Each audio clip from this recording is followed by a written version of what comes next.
Good morning, dear students. We are going to discuss posterior compartment of forearm today. So, like in the previous class, you have studied the anterior aspect, which is also called as the flexor compartment. Now, we are going to discuss the extensor compartment, which is also called as posterior compartment of forearm. So we have, like in the posterior compartment or extensor compartment, we have muscles arranged into strata. That is the superficial muscles we have. When we cut and reflect in the deeper aspect, we will find deep muscles. So for the easy understanding, I have used different colors here to represent the muscles. The first muscle, if you start from lateral to medial side, please remember thumb is lateral side and little finger is medial side.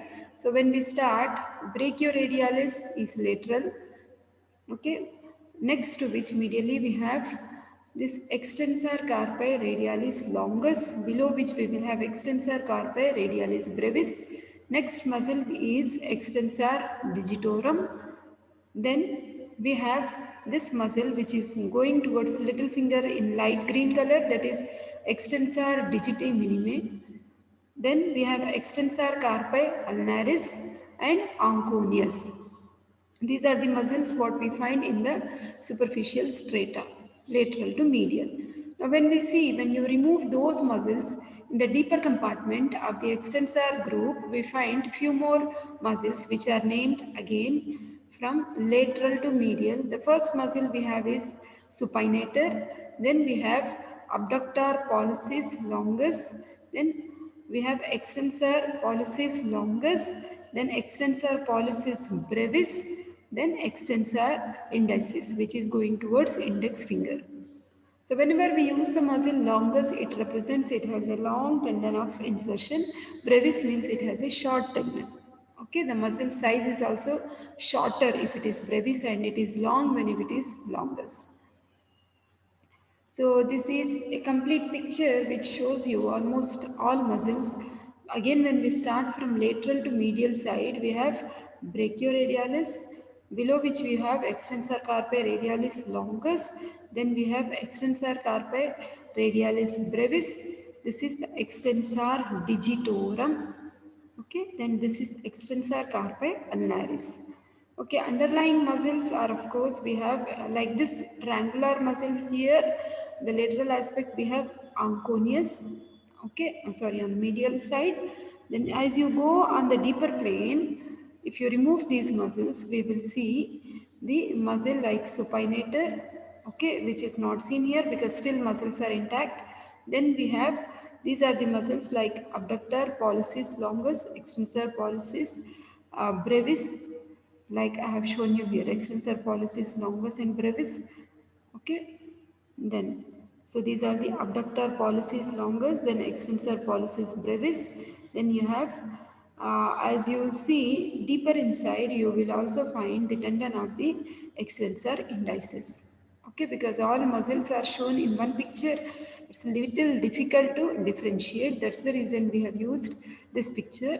Okay, in the superficial compartment from lateral to medial side, we have brachioradialis, extensor carpi radialis longus, extensor carpi radialis brevis, extensor digitorum.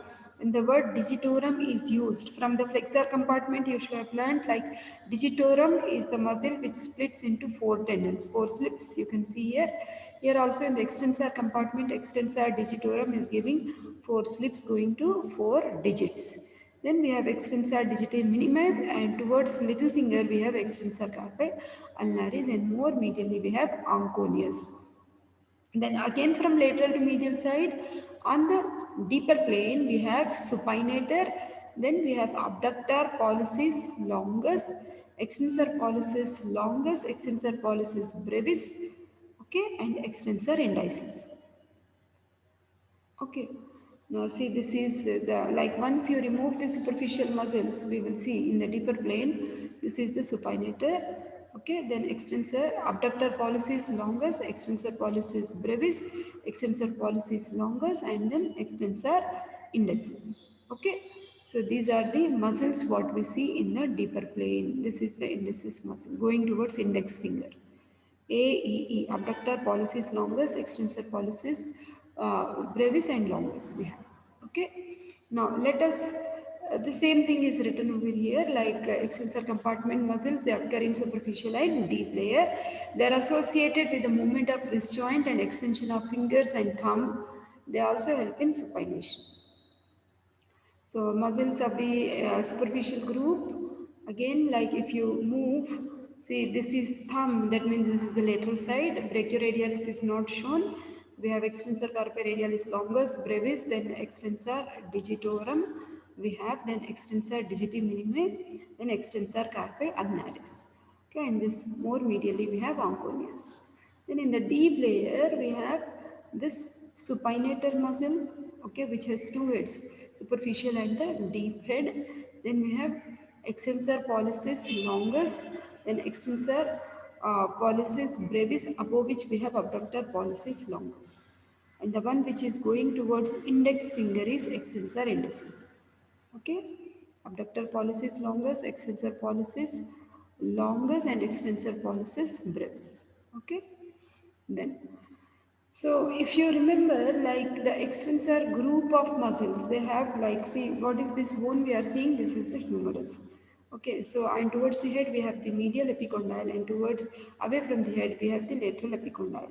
So from the medial epicondyle in the previous class you have seen like it is giving origin to all flexor, the anterior compartment. Today we are going to learn the extensor. So that means from the lateral epicondyle of the humerus, we will see we have common extensor origin. Now let us start from the first muscle, that is brachioradialis.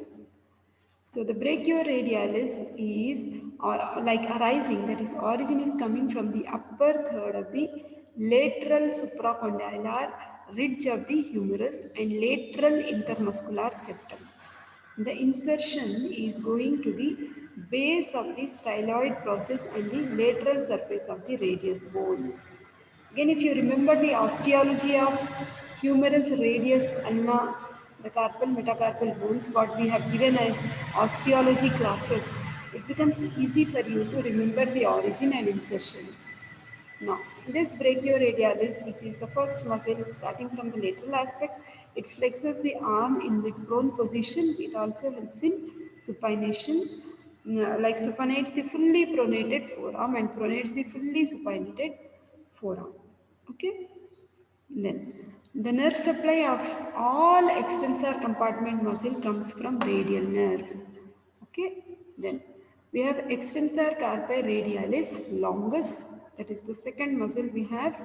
Then it is also coming from like common extensor origin. What is that? The lateral epicondyle of the humerus. To be more specific, lower third of the supracondylar ridge of the humerus, common extensor origin and lateral intermuscular septum. Insertion is going to lateral side of the dorsal surface of the base of the second metacarpal bone. Action, it extends the hand and it is synergist in abduction of hand with flexor carpi radialis. Nerve supply is the radial nerve. And then extensor carpi radialis brevis. So lateral origin is lateral epicondyle of the humerus, radial collateral ligament of elbow joint. Insertion is dorsal surface of the second and third metacarpal bones. Okay, then action, it extends the hand and it is synergistic in abduction of hand with flexor carpi radialis. Nerve supply is the radial nerve. Then we have extensor digitorum. This is also coming from the common extensor origin, that is the lateral epicondyle of the humerus. Insertion is like lateral and dorsal surface of all the phalanges. See, the count of phalanges starts from the thumb. So thumb is the first first. Then you have then index finger is second, then middle finger third, ring finger fourth, and little finger is fifth. Count is from lateral to medial side. 1, 2, 3, 4, and 5. So insertion is lateral and dorsal surfaces of all phalanges of the four fingers forms. You are finding certain expansions here which are called as the dorsal expansions or the extensor expansions. So action of this muscle is extends the fingers and also the wrist joint. And the nerve supply is the deep branch of the radial nerve, also called as the posterior interosseous nerve. So you can see this is the tendon of the extensor digitorum. Okay, then we are finding the dorsal digital expansions like triangular expansions you are finding here. Okay, so the small triangular aponeurosis covering the dorsum of proximal phalanx. This is the proximal phalanx, this is the middle phalanx, this is the distal phalanx. So small triangular aponeurotic covering the dorsum of the proximal phalanx, okay, is the dorsal digital expansion. So these are the lateral corners of the extensor expansion which are joined by the tendons of the interosseous and lumbrical muscles. Okay, that is dorsal digital expansion, which is nothing but the aponeurotic expansion. Okay, that is, you see how it is formed like insertion point of this extensor digitorum. At that point you will see this aponeurotic expansion. So this is the dorsal digital expansion of the right index, middle, ring and little fingers. So here at the corners you are finding the insertion of lumbricals which you will be studying when we will do the palm, and the interosseous muscles also we will study when we do palm. Okay. So you are finding they are just getting inserted here on the either sides of the dorsal digital expansions. Okay. Next muscle is extensor digiti minima. Minima in the sense it is going to the little finger. Okay, that is the fifth finger. It's also coming from the common extensor origin, that is the lateral epicondyle of the humerus. Insertion is on the dorsal surface of the base of the first phalanx of the fifth finger. Okay. Action, it extends. Extensor in the sense it extends the fifth finger. Nerve supply, deep branch of the radial nerve. What is the other name I told you? That is the posterior interosseous nerve. Then extensor carpi ulnaris. So extensor carpi ulnaris is also coming from the common extensor origin, that is the lateral epicondyle of the humerus and the posterior border of the ulna. Insertion is on the medial side of the dorsal surface of the base of the fifth metacarpal bone. Action, it extends the hand and it is synergist in adduction of hand with flexor carpi ulnaris. Nerve supply is deep branch of radial nerve, also called as posterior interosseous nerve. Now, the last muscle what we find in the superficial strata, that is anconeus. Origin is the posterior part of the lateral epicondyle of the humerus. Insertion is the lateral surface of the olecranon process of the upper one-fourth of the posterior surface of ulna. It is the action, it is the weak, W-E-A-K, that is the spelling, you just check it, weak extensor of elbow and moves ulna laterally during pronation. Nerve supply is radial nerve, okay, and through the nerve to medial head of triceps. So this is a small picture which helps you to recollect the origins and insertion of the muscles of the extensor compartment of the forearm. Okay. Then next we are going to the deeper compartment now. We are starting with the supinator. So supinator is arising from the lateral epicondyle of the humerus, also from the lateral ligament, that is the radial collateral ligament of the elbow joint, annular ligament of the superior radioulnar joint and supinator crest of ulna. Insertion is dorsal and lateral surfaces of the upper thirds of the radius bone. So that means it has superficial strata and deep strata. That is important because you will see the deep branch of the radial nerve will be piercing the two strata. Action, as the name indicates, it supinates the forearm. Nerve supply is the radial nerve. Next we have the deeper compartment muscles like the abductor pollicis longus. The origin point is the posterior surface of the shaft of the radius, lateral part of the posterior surface of the ulna and interosseous membrane. Insertion is dorsal surface of the base of the first metacarpal bone. As the name implies, it abducts and laterally rotates and extends the thumb and abducts the wrist. Nerve supply is radial nerve. Then extensor pollicis brevis. Origin is dorsal surface of the radius. Adjacent part of the interosseous membrane. Insertion is the base of the proximal phalanx. Action extends the thumb as it is extensor and also abducts the hand. Nerve supplies the deep branch of the radial nerve. Then extensor pollicis longus, middle third of the dorsal surface of the ulna and corresponding interosseous membrane. Insertion is the base of the distal phalanx of the thumb. Action, it extends the thumb and it is also supplied by the deep branch of the radial nerve. That is nothing but posterior interosseous nerve. Then we have this extensor indicis. Origin is the posterior surface of the ulna and adjacent interosseous membrane. Insertion is extensor expansion on the dorsal surface of the proximal phalanx of the index finger. Action extends the index finger and it is also supplied by the deep branch of the radial nerve.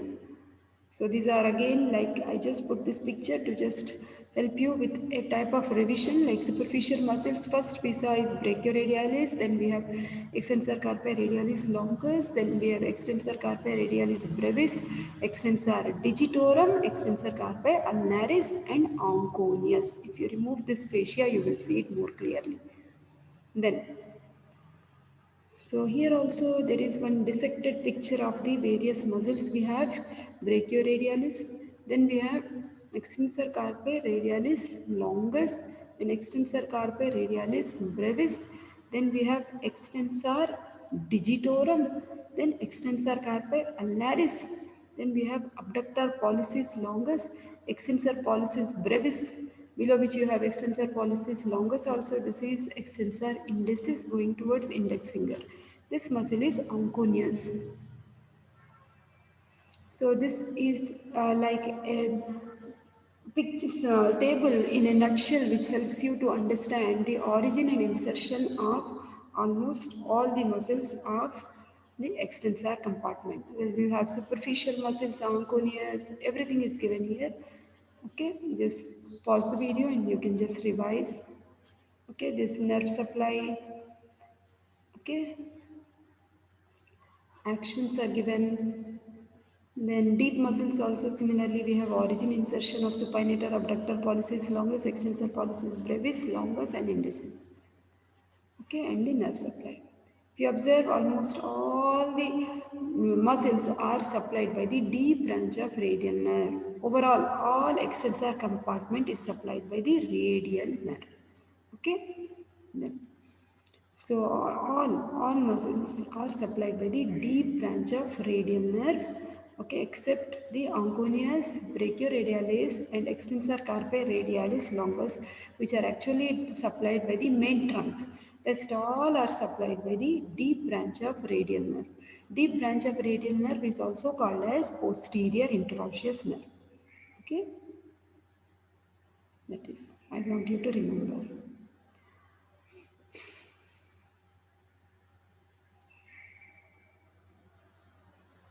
Then the other structures, once you remove all these muscles and when you try to dissect, we also see certain blood vessels like this.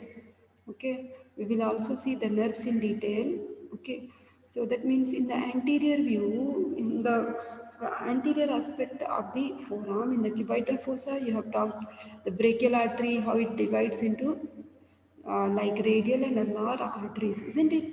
Radial artery is seen on the lateral aspect, ulnar artery is seen on the medial aspect. From the ulnar artery, we also see the formation of common interosseous artery. This common interosseous artery further divides into anterior interosseous artery, which runs in front of the interosseous membrane, posterior interosseous artery, which goes behind the interosseous membrane. Now this is the posterior view of the forearm where you are finding the deep branch of the radial nerve, also called as the posterior interosseous nerve, which is accompanied by posterior interosseous artery. Posterior interosseous artery is one of the branches of the common interosseous artery. which in turn is a branch of ulnar artery. Remember this. Okay, so these are the other structures which we encounter during dissection when we are doing the dissection of the extensor compartment of the forearm. Now, if you just remember, now see here, like as discussed by me, the axillary artery is continuation of the subclavian artery. Axillary artery continues as brachial artery, and at the radial tuberosity, usually you will see the bifurcation of the brachial artery into the radial artery laterally and ulnar artery medially. Ulnar artery further gives the common interosseous artery, which further divides into anterior and posterior interosseous arteries, which run in front and behind the interosseous membrane respectively. This radial artery, when it comes down, it becomes very much superficial at the styloid process of the radius bone, where you can palpate the radial artery to check the radial pulse.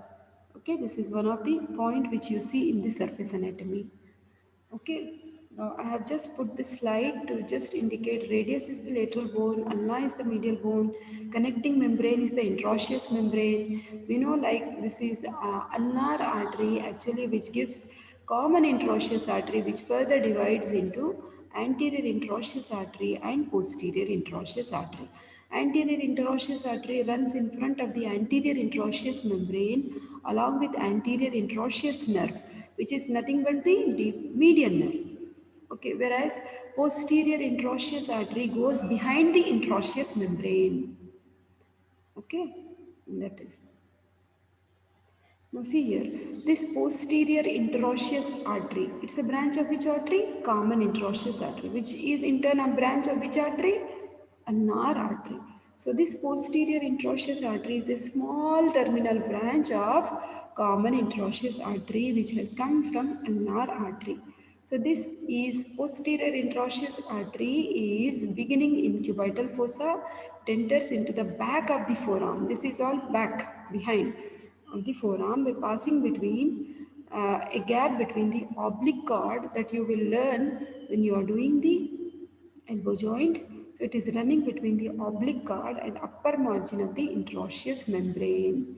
Okay, then from here it passes between supinator. Okay, so this muscle is supinator, so it is running between supinator and also abductor pollicis longus muscle to accompany one nerve. You are also finding one nerve here, that is posterior interosseous nerve. Posterior interosseous nerve is nothing but the deep branch of the radial nerve. Okay, in the lower, now you just continue about this posterior interosseous artery, how it runs down. Okay, so then in the lower part of the forearm, it becomes markedly reduced and ends. That means it becomes thin and it is anastomosing with the anterior interosseous artery. Actually, anterior, now this green membrane dotted one is actually indicating the interosseous membrane. In front of the interosseous membrane, you are finding anterior interosseous artery. Behind you are finding posterior interosseous artery. So this anterior interosseous artery in the lower part of the forearm, it pierces the interosseous membrane to come into the posterior aspect, just goes upwards, that is the recurrent direction to anastomose with the posterior interosseous artery. This whole course is posterior interosseous artery behind the interosseous membrane. This whole course is anterior interosseous artery which is in front of the interosseous membrane. So this anterior interosseous artery has gone behind, piercing the posterior interosseous membrane, anastomosing with the posterior interosseous artery. This is the point of anastomosis. That's what is written here. In the lower part of the forearm, the anterior interosseous artery enters the back of the forearm by piercing the interosseous membrane just above the pronator quadratus muscle, what you have studied in the flexor compartment of the forearm as deep muscles, and supplies the lower one-fourth of the back of the forearm. This one. So the posterior interosseous artery in the cubital fossa, okay, in the cubital fossa, it actually takes part in the formation of anastomosis around elbow joint, as it gives one artery which runs backwards. You call it as interosseous recurrent artery. Interosseous recurrent artery. This interosseous recurrent artery actually takes part in the formation of anastomosis around the elbow joint. Okay.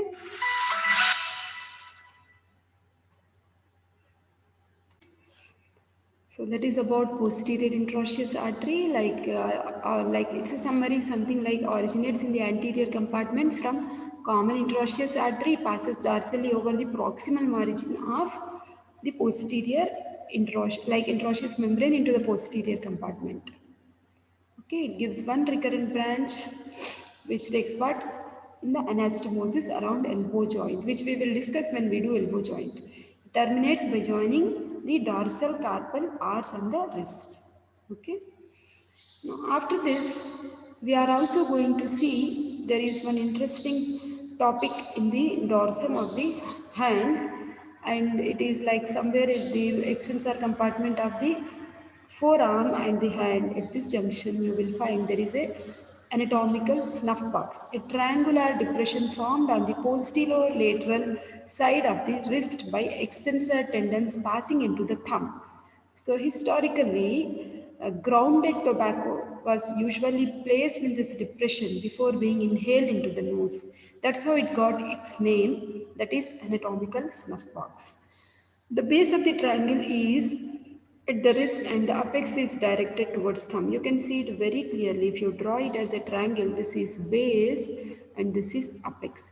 So base is at the wrist and apex is directed into the thumb. It is most apparent when the thumb is extended. As you can see here, the thumb is extended and you can see it for yourself. You just pause the video and try to see the anatomical snuff box for yourself. It can be a 3 marks question for your board final exam, university exam. Now let us see what are the boundaries we have here. So this is the anatomical snuff box. So the lateral border is formed by the tendons of the abductor pollicis longus. You can see here this is the abductor pollicis longus and extensor pollicis brevis. So these two tendons, they form the lateral boundary. Okay, abductor pollicis longus and extensor pollicis brevis. Medial border is formed by the tendon of extensor pollicis longus. Okay, this is the floor. When you remove all skin, fascia and all, you are able to see the floor is formed by certain underlying bones. What are those? We are finding the scaphoid and trapezium. Scaphoid and trapezium. Okay, content. You are finding one red colored artery passing from here. That is nothing but radial artery, which is passing obliquely through the anatomical snuff box deep to the extensor tendons of the thumb. Isn't it? Extensor pollicis brevis and then extensor pollicis longus. Okay, not only that, you are finding there is one nerve also. See, this is the superficial branch of radial nerve which passes subcutaneously over the tendon of extensor pollicis longus. Okay. So this is anatomical snuff box, very very important 3 marks question. Posterior interosseous nerve and also posterior interosseous artery can also be 5 marks questions, what we have just studied. This posterior interosseous artery can come either for 3 marks or 5 marks. Anatomical snuff box usually comes for 3 marks. Extensor compartment, any of the muscle can come for 5 marks. Now, we also will discuss now about the posterior interosseous nerve, which is one of the branches of the radial nerve. So this picture will help you to recollect about the brachial plexus. This is the posterior cord. From the posterior cord, we had radial nerve. The root values C5, C6, C7, C8 and T1, isn't it? So the radial nerve course will be seen in the axilla, arm, cubital fossa, forearm and hand. Radial nerve itself will be discussed as a complete lecture as you proceed. I have just given few slides to make you understand its course in axilla, arm, cubital fossa without directly jumping into forearm so that you will get some concept. So see, these are the cords of brachial plexus. This is axillary artery. Now, if you observe, see, this is posterior cord will be seen much behind, and you will see the radial nerve will be like behind. If you really remember the lower triangular space when we have done the intermuscular spaces, the radial nerve was running in the lower triangular space along with profunda brachii artery. So the radial nerve will supply all extensor compartment of arm and forearm. That's how it is running between the heads of triceps muscle. This is the lateral intermuscular septum. Okay. So you can see this is the cubital fossa. All these lectures are done for you. That's why I kept only slides showing the pictures. Okay. So here you have the radial nerve. The radial nerve, this is the brachioradialis muscle, and this is the supinator muscle, which is much deep. Okay. Now see here, it is actually dividing into the superficial and deep branch, the radial nerve. The superficial branch just runs below the brachioradialis muscle. Deep branch goes deep to the supinator muscle. Okay, this is the supinator muscle, and the radial nerve is the main trunk, and it is dividing into the superficial branch and deep branch. Deep branch runs between the two heads of the supinator muscle, whereas superficial branch runs just below the brachioradialis muscle. This is the superficial branch. Again, the superficial branch just now you have seen. Where does it come? This was the course of the nerve. It was just crossing the anatomical snuff box, as though you find in the roof. Okay, now let us talk about this deep branch of the radial nerve, also called as the posterior interosseous nerve. Okay, these are all extensor muscles. We are finding brachioradialis, extensor carpi radialis longus, then extensor carpi radialis brevis. Okay, then extensor digitorum. Then we have extensor digitae minima, then extensor carpi ulnaris, isn't it? So all these are the muscles what we see. In the deeper compartment, what are the muscles we have? We have supinator, then we have abductor pollicis longus, extensor pollicis brevis, extensor pollicis longus, then extensor indicis. So why I am showing you all this now? Because if you cut this or retract the muscles of the superficial group, you will be seeing the deep group of muscles lying between the superficial and deep strata. You are finding the posterior interosseous nerve and the posterior interosseous artery. Posterior interosseous nerve is nothing but the deep branch of radial nerve. Except for brachioradialis, extensor carpi radialis, longus and onconius, all the muscles I told you, they are supplied by the deep branch of radial nerve, also called as posterior interosseous nerve. Okay? Then see, this is the superficial nerve, which has just run below the brachioradialis, and then it is entering into the anatomical snuff box and it is becoming cutaneous. Okay, so this is superficial branch of the radial nerve and its cutaneous distribution. Anyhow, this radial nerve will be discussed much in detail as one separate lecture because it is an essay question. I'll be focusing more only on the deep branch of radial nerve, also called as the posterior interosseous nerve. Okay, so from the main trunk, you will see you have the nerve supply to the brachioradialis, then onconius and extensor carpi radialis longus. From the deep branch, you have all rest of the muscles being supplied. What are those? Extensor carpi radialis longus, supinator, extensor carpi ulnaris, extensor digitorum, extensor digitae minima, abductor pollicis longus, extensor pollicis longus, extensor pollicis brevis, and extensor indicis. Okay, so all this you can see in this picture also. Okay, all these extensor compartment muscles are supplied by the deep branch of radial nerve. Okay, is the radial nerve. This is the superficial branch and this is the deep branch. Deep branch is again bearing a pseudoganglion before it is becoming like cutaneous. Okay. Now posterior interosseous nerve is in the deep terminal branch of the radial nerve. It's motor, that means it is supplying all muscles, and it is the chief nerve of the back of the forearm. That means it is supplying the extensor compartment muscles.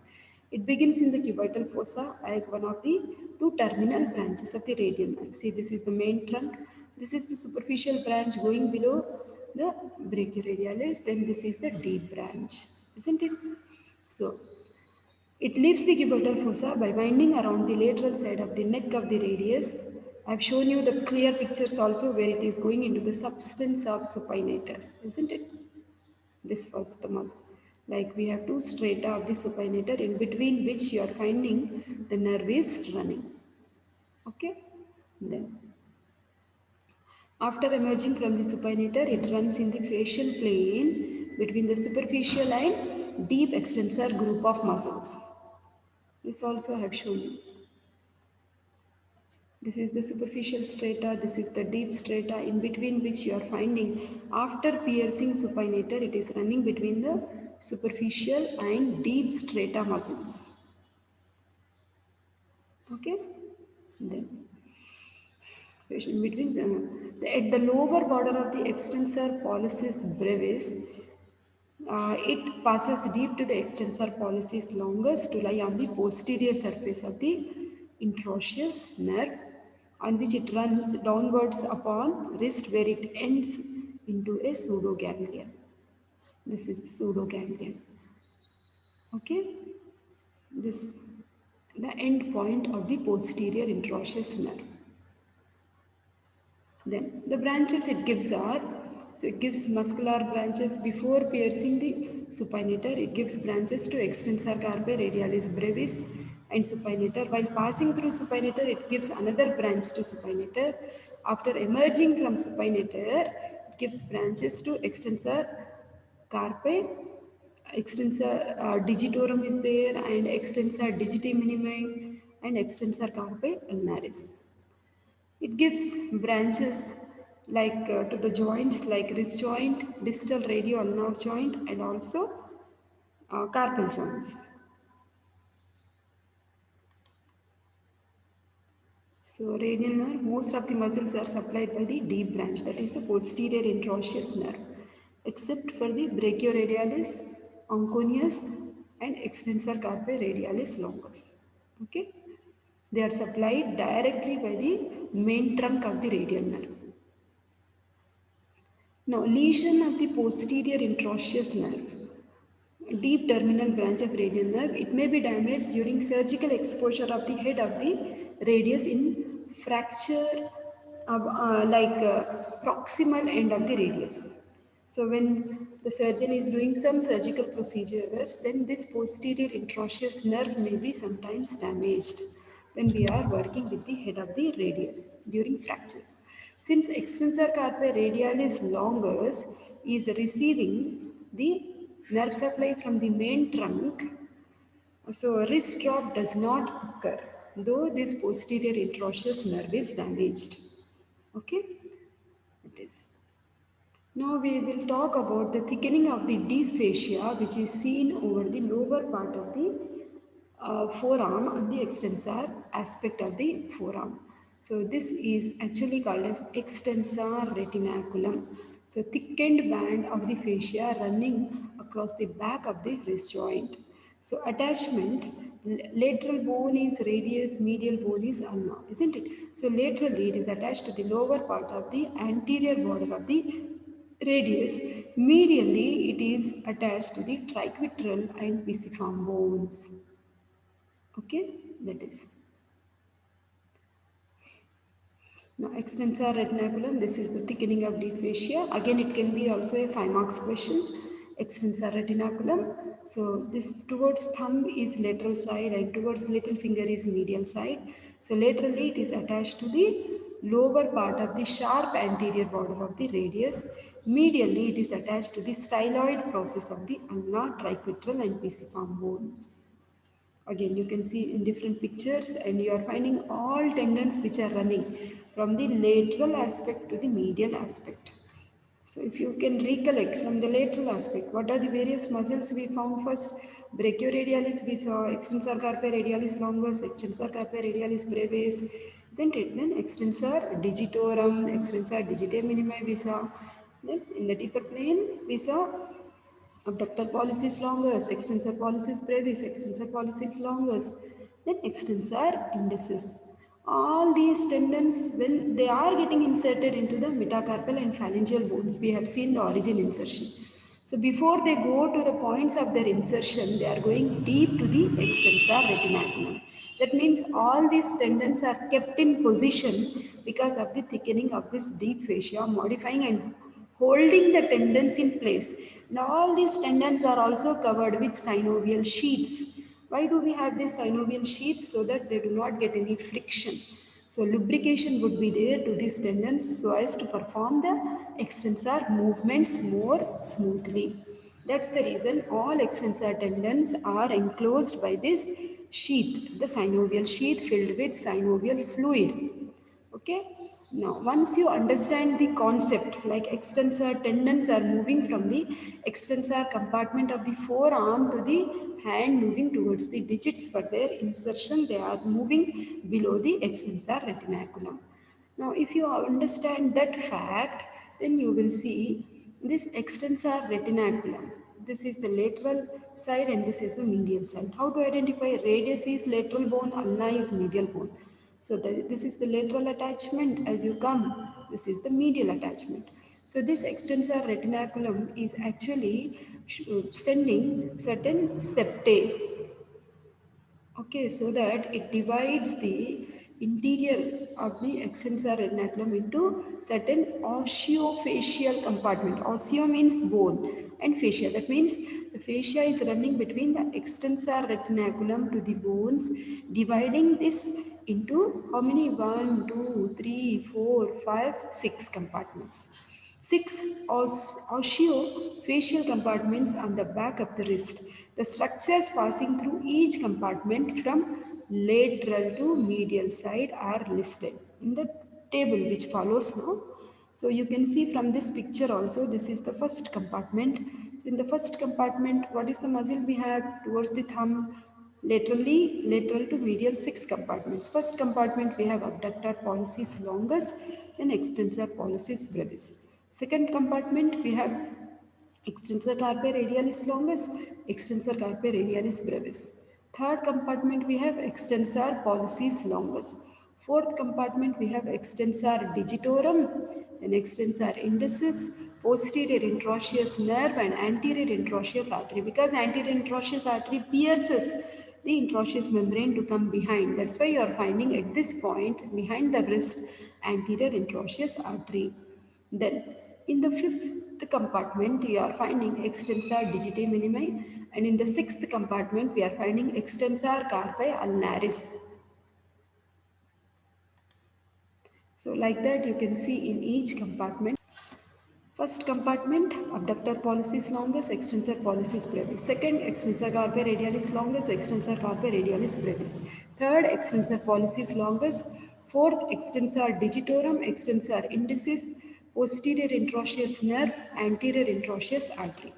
Fifth, extensor digiti minimi, and sixth, extensor carpi ulnaris. So these are the different things, like already I have shown you compartment wise. First, second, third, fourth, fifth and sixth. So the first compartment has extensor pollicis brevis and abductor pollicis longus. Second, extensor carpi radialis longus and brevis. Third, extensor pollicis longus. Fourth one has extensor digitorum, extensor indicis, posterior interosseous nerve, anterior interosseous artery. Fifth compartment has extensor digiti minimi and sixth one has extensor carpi ulnaris. So applied anatomy, injury to the whole main radial nerve in the forearm leads to wrist drop. Hope you understood this. Thank you.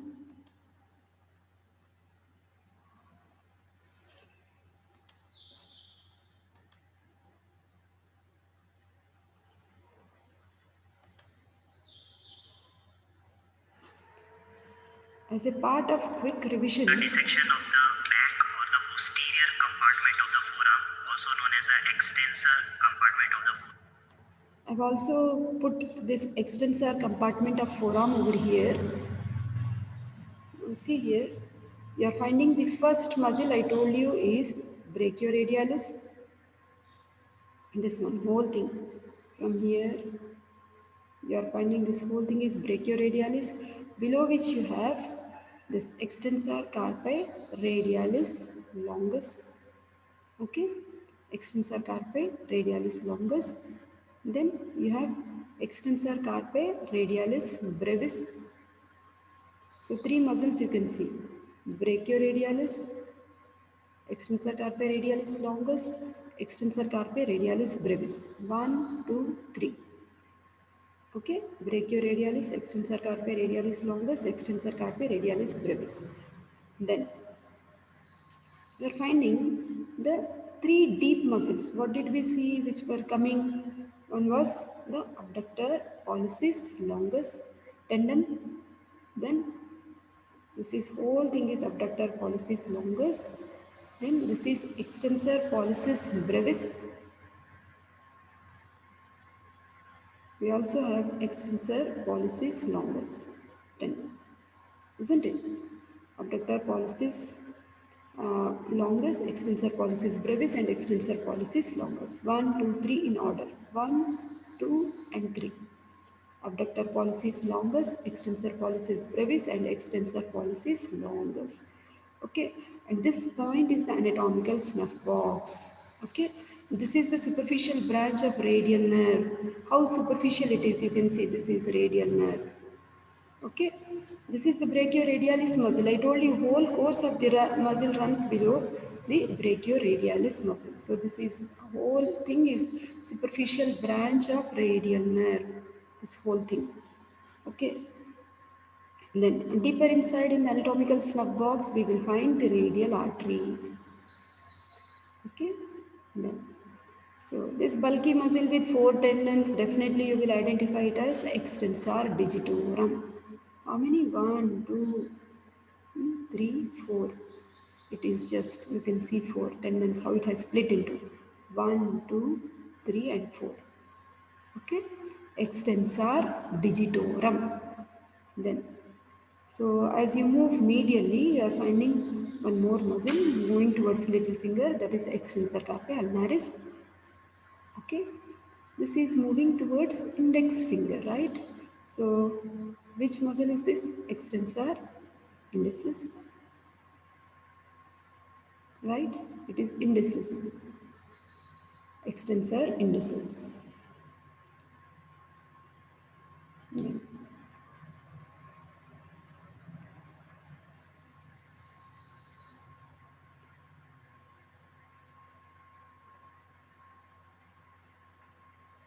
The lower one is, this one is extensor indicis. Okay. Yeah.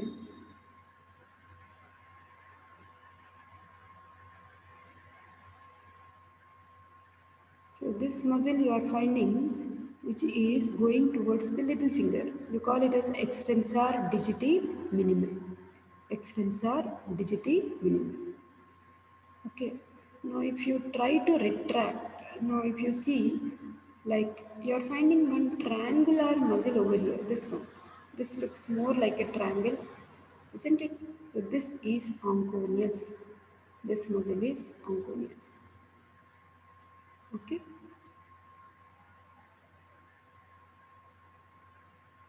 So as you go deeper, so here if you retract the superficial group of muscles, you are finding this muscle is supinator. Isn't it? Supinator. I told you it has superficial head and deep head. Between the two heads, you will see the deep branch of radial nerve passes. That is nothing but the posterior interosseous nerve. Okay? So that is. So this is the supinator muscle which you are finding here in the deeper compartment. Okay, this is supinator.